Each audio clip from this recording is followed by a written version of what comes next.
Volt meggyőző, hát annyira nem málik. Tűzpróba következzék! Tűzpróba abból áll.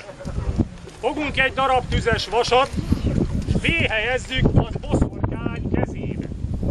És mivel hogy a boszorkány a sátán ágyosa, közel van a bugyrához, nem árt neki a tűz, kivéve a mágia tisztító tüzét. No! Ha megég a keze, nem boszorkány, ha nem ég meg, boszorkány. Ehun van az boszorkány. Ehun van az tüzes vas. Áj! De Isten! Ne az enyémbe! Adom!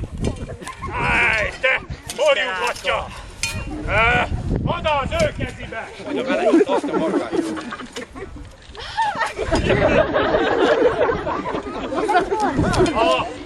Ne tegedj!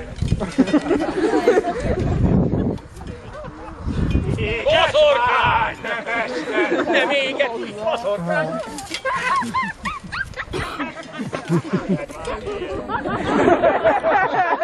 Értetlen a keze! Boszorkány!